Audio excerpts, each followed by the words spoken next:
How's it going, everyone? Want to talk a news story that is making the rounds very quickly, and that is the fact that Insomniac Games' Wolverine may be releasing a lot sooner than some of us had been expecting. Now, of course, Wolverine is being done by Insomniac Games, so it is something of a concern that Insomniac has so much in development, but it's not as big of a concern because Insomniac has been a studio that consistently puts out games at a very rapid pace. Remember that they dropped Spider-Man in 2018, then they followed that up with Spider-Man Remastered and Miles Morales in 2020. Right after that, they did Ratchet & Clank Rift Apart in 2021, and now, right after that, they're back with Spider-Man 2 in 2023, but a lot of us had been expecting that Wolverine, if all things go well, that it would be dropping sometime in 2025. A 2-year window between Spider-Man and Wolverine that seems to make all the sense in the world. However, according to insider Jeff Grubb, Marvel's Wolverine is aiming to launch 1 year after Spider-Man 2 in fall of 2024. Grubb also noted that Insomniac is aiming for an R rating while also avoiding any ties to the Fox X-Men movies.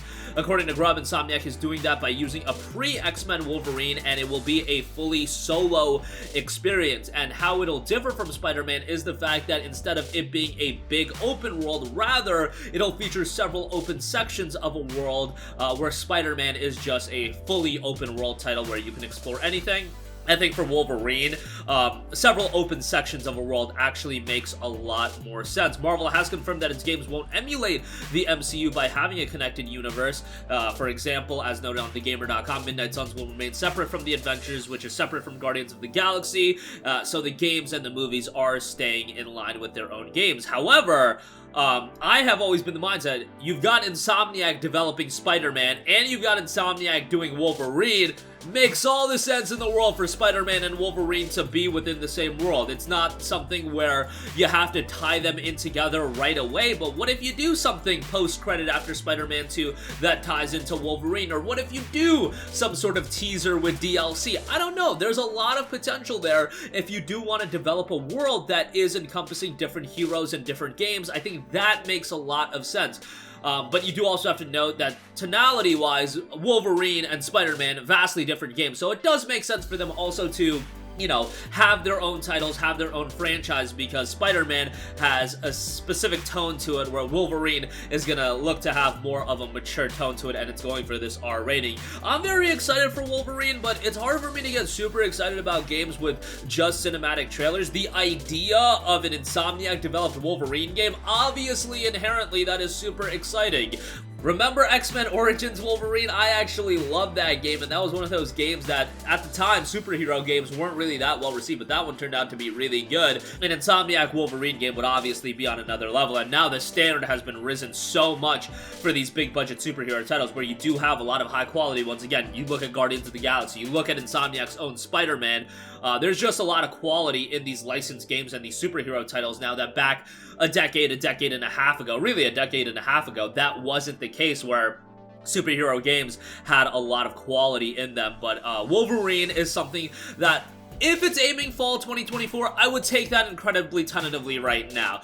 Bear in mind that games release windows are fluctuating all the time, so even if it's targeting fall of 24 right now, who knows how far along this game is in development. I imagine that we would see gameplay of this title hopefully sometime in the summer, but I would imagine that if we do see gameplay for this game this year, and it's before the release of Spider-Man 2, it's going to be a very brief gameplay glimpse, and then ultimately, when the game is getting closer to release and after Spider-Man 2, that's where you would get the big gameplay demo, because I don't know if you want to take focus off of Spider-Man 2 by dropping a big Wolverine gameplay demo. That, personally, doesn't make a lot of sense to me. I think the best case scenario, and as far as marketability goes, you wait for Spider-Man 2 to be released, and then you full in on the Wolverine 2, or excuse me, the Wolverine promotion, and drop gameplay and gameplay clips of that as well. Let me know what you guys think. I know that at this point we only have this CG trailer to really look at, and it's kind of hard to be excited for games like this that we